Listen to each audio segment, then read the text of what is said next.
Now, I think finally the moment has arrived.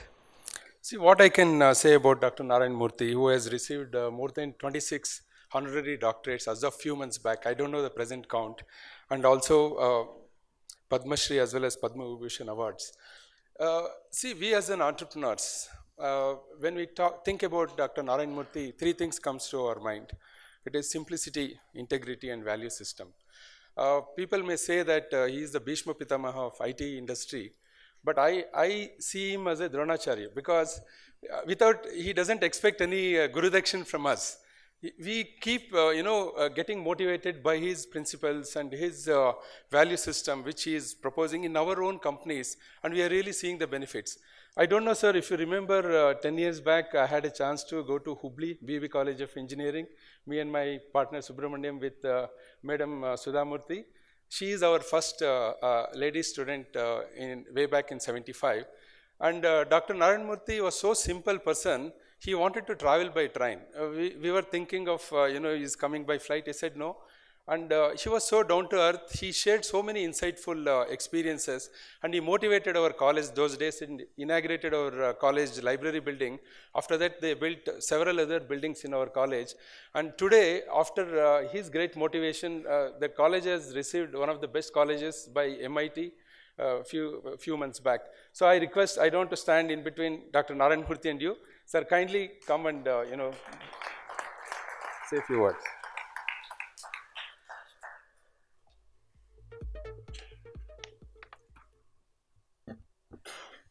You know, in 1992, before we went public, I went for a training to the US on how to handle investors and analysts. And one of the lessons they told me was always to read my speeches, never to say anything extempore. Very interestingly, I have followed it for 25 years now. So therefore, if I read my speech, kindly understand my predicament and excuse me. Dr. Saraswat, Dr. Kiran Kumar, Dr. Nayak, my friends, Professor Vijayaraghavan, Professor Balakrishnan, Professor Bhutkar, and of course Dr. Datta, and scholars and experts in the HPC area, high performance computing area. I'm indeed honored to be invited to speak to this assembly of scholars and experts. I'm very happy that India has decided, under the leadership of Dr. Saraswat, to join the exascale computing club. Congratulations. An exaflop machine performs 10 to the power of 18 floating point instructions per second. It is therefore 1,000 times faster than a petaflop machine, which performs 10 to the power of 15 operations per second.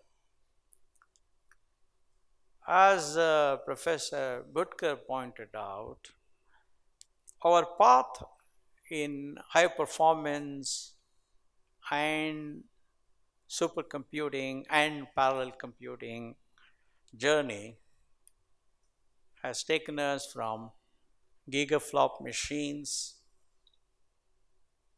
to teraflop machines, which is 10 to the power of 12, and of course petaflop will come, which is 10 to the power of 15.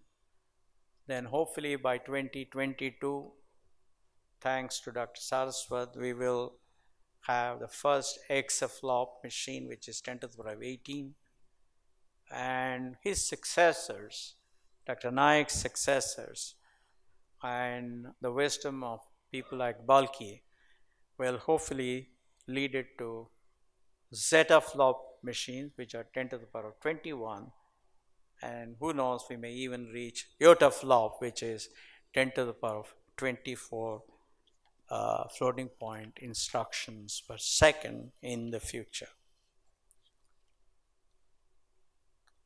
You all know better than I do that China has the fastest supercomputer today at 93 petaflops, followed by the US and other nations.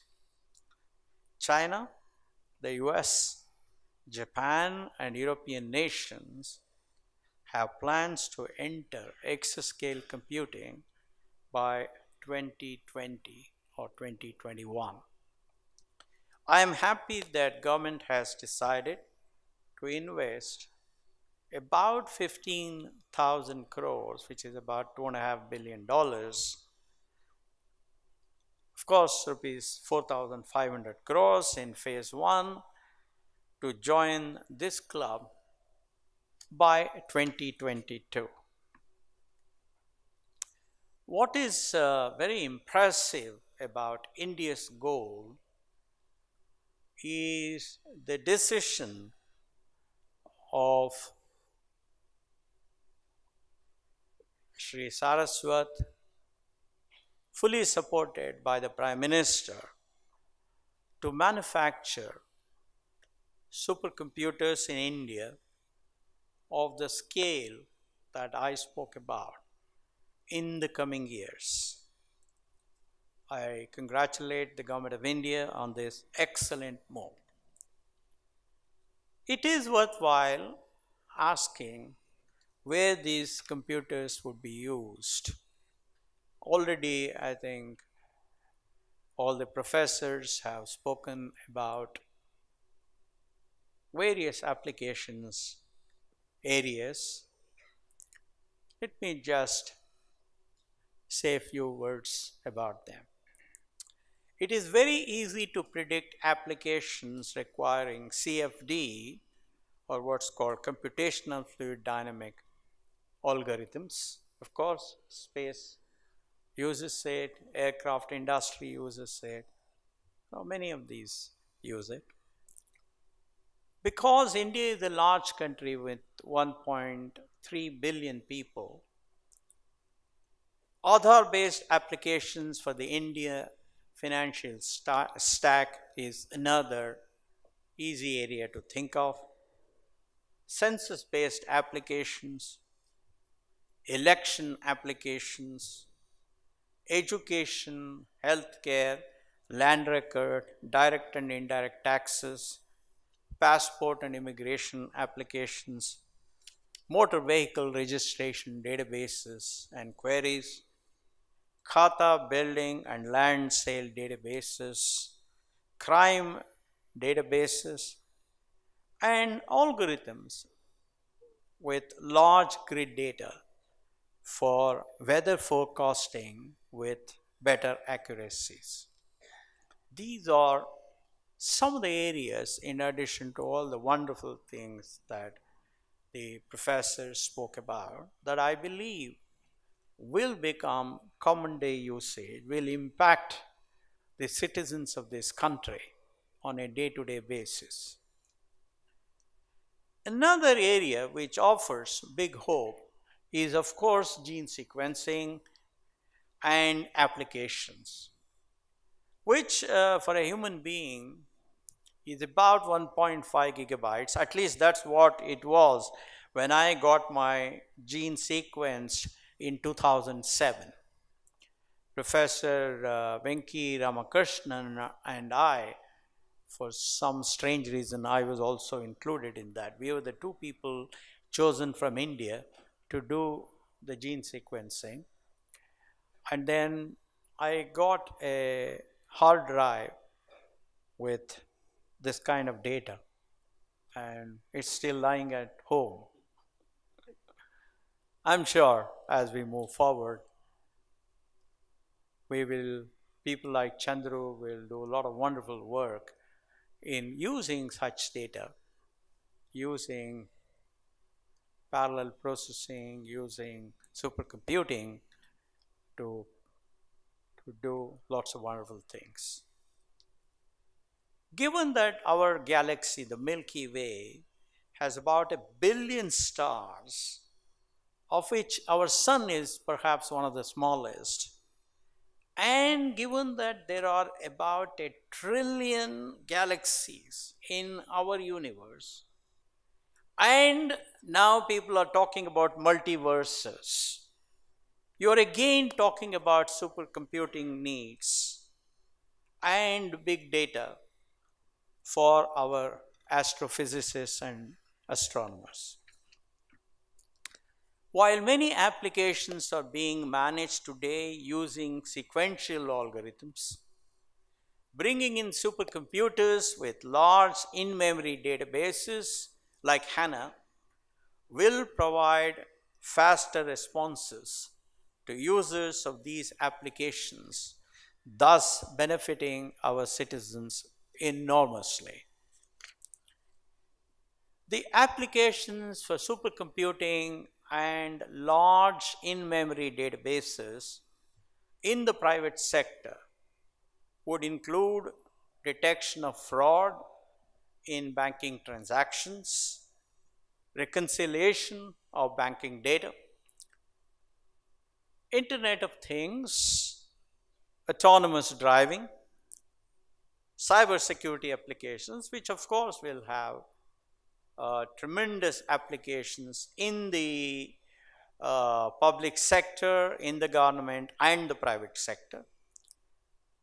Development of personalized medicine using genomic data, developing insights into retail customer preferences and buying habits, obtaining insights from insurance and stock market data in real time. Then benchmarking and standards development for software quality and productivity for massively parallel applications, creation of research paper databases and educational databases, as well as other applications using distributed databases, automation, natural language processing, IBM Watson type query databases, deep machine learning, text and visual recognition, and myriad neural network applications. These are some of the applications that I believe will become commonplace thanks to this extraordinary initiative. The big issue is how we can communicate the benefits or the power of supercomputing and big data to our customers.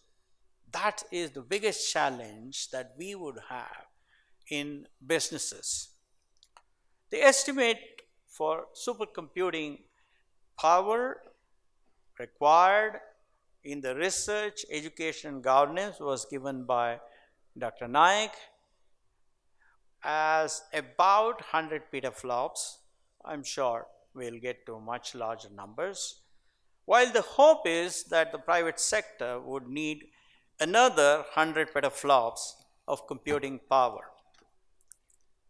Such an ambitious target can only be met by the private sector if we start estimating how much of revenue we earn today and how much of development load we have today from applications that we manage with sequential algorithms but would become more productive from parallel computing or parallel algorithms,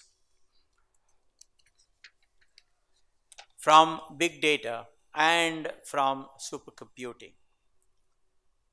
We also have to estimate how these applications will grow over time, both for our domestic customers and our export customers. we have to understand what the new applications of artificial intelligence, big data, deep machine learning will be, and whether we are indeed equipped in our companies to address such needs of our customers. That is a big challenge we have. While these are intra-company challenges, there are more serious challenges to scale up the supercomputing needs of India to get to 200 petaflops in the beginning and then go far beyond that. They are, as I pointed out, first estimating the likely growth in demand from customers, both in the government, public sector, as well as private sector, for such supercomputing applications, as well as identifying new applications that will indeed become feasible with parallel processing, with supercomputing in the next 5 years. This task has to be done in parallel with the efforts of people like Putker in designing and implementing these computers and installing them in various educational institutions and research institutions. Second is to identify companies that can indeed produce these supercomputing hardware as well as software platforms, either themselves. Some of the software platforms may come from outside, or most of it may come from outside in the beginning. And also these companies must be in a position to maintain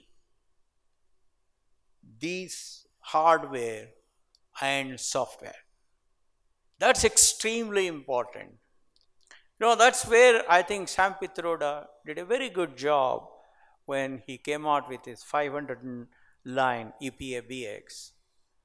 And that experiment, there are a lot of things that we could learn from that experiment in developing, in working with Indian companies which can indeed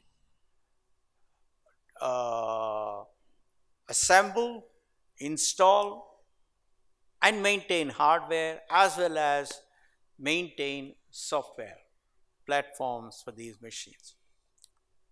The next task that we have is to create R&D teams both in the public sector and the private sector on redesigning algorithms that are apparently sequential to multiple streams of either data parallel or task parallel algorithms. We all know what these two are.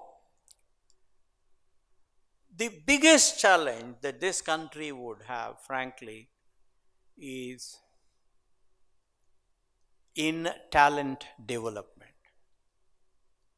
I think this again is a task that Dr. Saraswat understands better than most of us.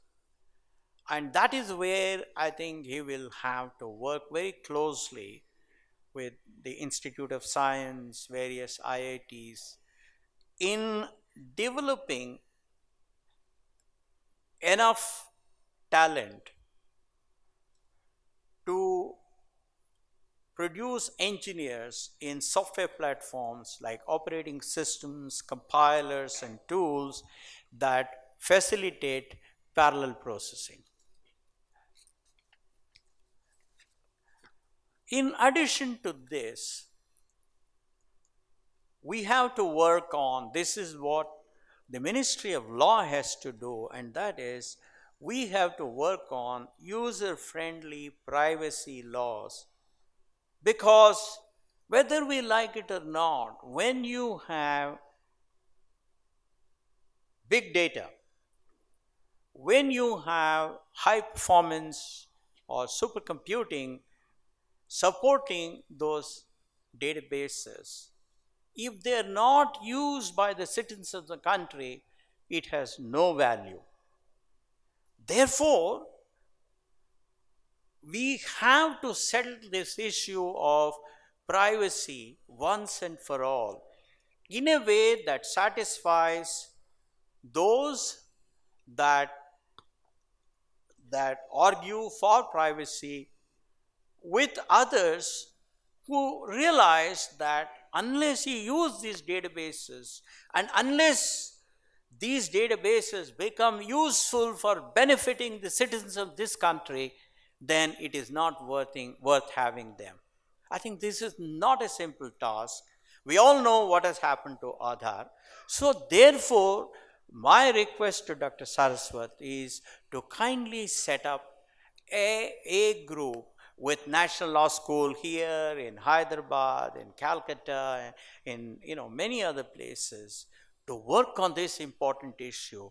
And just as scientists and experts are deciding on what kind of supercomputer will we build, what kind of software platforms will we adopt, what kind of applications we will use them for, I believe that these technical experts in law will have to work on the privacy laws as well as on cyber security, creating a cybersecurity environment. Here, of course, you need technical people as well as legal people, because once you want security, you are automatically venturing into the realm of law. Now, if India has to truly deliver on this dream of being an exascale computing nation by 2022, then there are 5 basic necessities in addition to the technical ones that I spoke just now. First is making this project a national mission and getting this program to be a top priority program at the Union Cabinet level, directly under the Prime Minister. Second, increasing the speed of decision making and removal of red tape created by civil servants and the top echelons of the private sector too, for buying, installing, and maintaining these supercomputers. Third, the full empowerment, including capital and expense budgeting, of institutions that will lead this initiative, like CDAC, ISC, and other educational and research institutions, to move quickly on their decisions that will enhance the ubiquity of use of these supercomputers. In fact, the director of Institute of Science once told me that even though the Union Finance Minister announced a budget of certain number of crores, a large number, to IASC, it took him 2.5 years to get the money. So we it's already 50% of the time gone.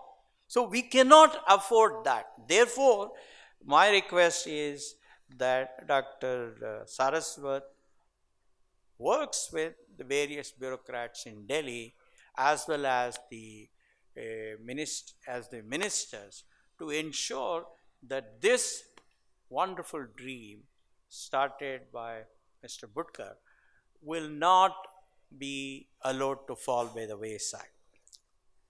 Then the next one is, in some way I've referred to earlier, that is the development of R&D teams, both in the public sector organizations, in government departments, as well as in the private sector, to accelerate parallelization of existing sequential applications, scaling up of existing parallel applications, and design of new parallel and supercomputing applications. Folks, let me tell you this is not trivial. I remember in 2002 when Mr. S.M. Krishna requested me to be the chairman of the new Bangalore International Airport. I told him, I said, look, building the new international airport is a simple task because we are going to bid it, and a set of people from abroad in the private sector will come, they will negotiate their price, and if we agree to it, they will build it quickly. But I said the task of building the road from the international airport to Bangalore city, the task of building an underground metro from the city center to that place is the biggest bottleneck.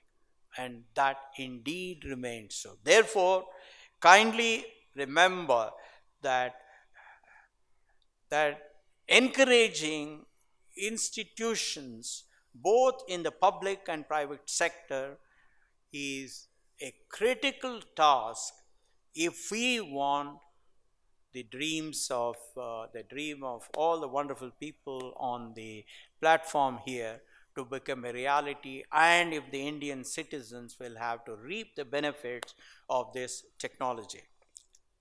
And again, I will come back to my earlier point, which is a massive program to teach hardware and software platforms of supercomputing in undergraduate and graduate programs of universities, and I'm sure Balki will do it in a jiffy.